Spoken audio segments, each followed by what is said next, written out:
केसी त्यागी जी हमारे साथ हैं, जेडीयू के बेहद वरिष्ठ नेता हैं, पॉलिटिकल एडवाइजर नीतीश कुमार साहब के रहे।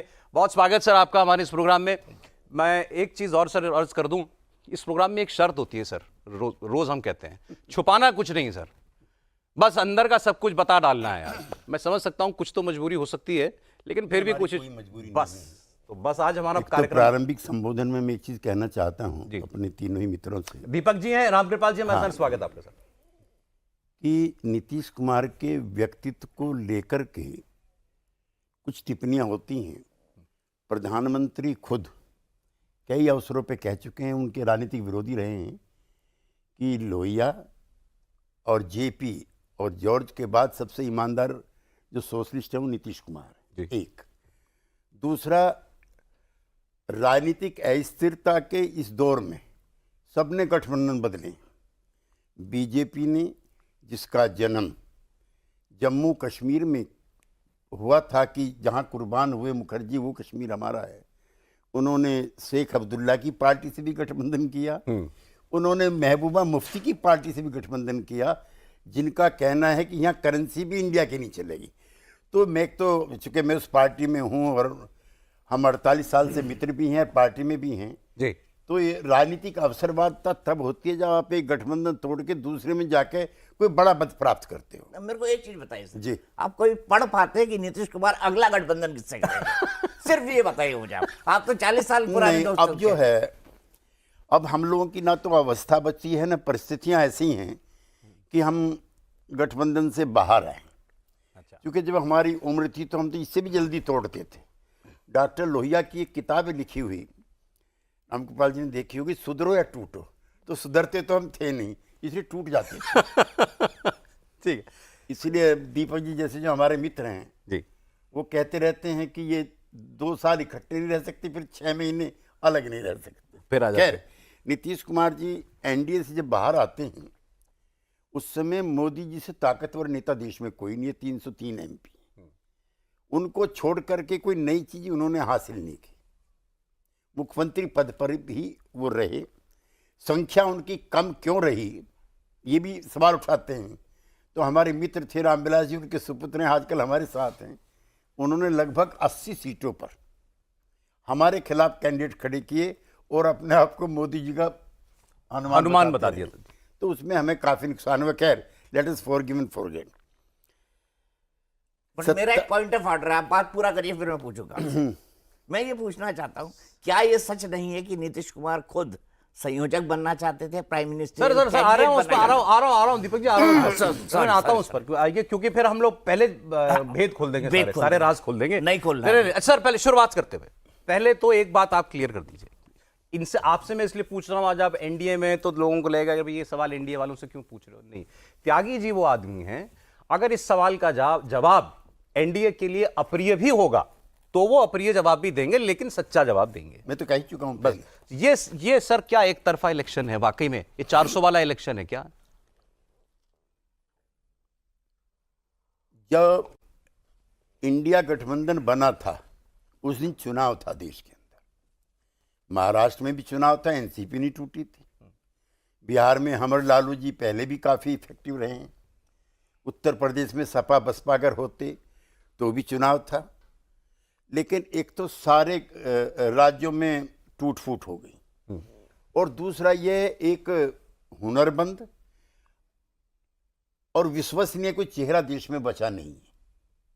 नीतीश कुमार में कम से कम ये तो आप स्वीकार कीजिए सब लोग, उस पर जातिवाद का कोई आरोप नहीं था, उस पर भ्रष्टाचार का कोई आरोप नहीं था, एंड अब ऑल उस पर परिवारवाद का कोई आरोप नहीं था। जो लोहिया की संस्कृति के निकले हुए जितने भी नेता हैं, उनमें सबसे नायाब जो है नीतीश कुमार थे।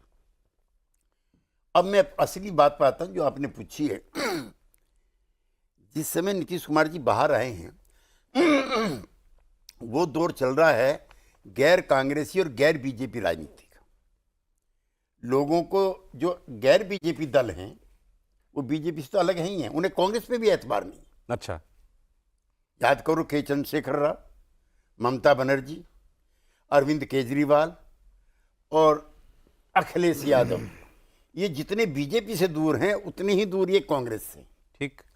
इन्होंने कांग्रेस के साथ काम करके जो अनुभव इकट्ठे किए हैं वो बहुत बिटर और कटुर रहे। बल्कि मैं मुलायम सिंह जी के साथ रहा हूँ तो कई बार निजी बातचीत में कहते थे किसी पे यकीन कर लेना, बीजेपी वालों पे भी कर लेना, लेकिन इन पे मत। कांग्रेस पे मत करना।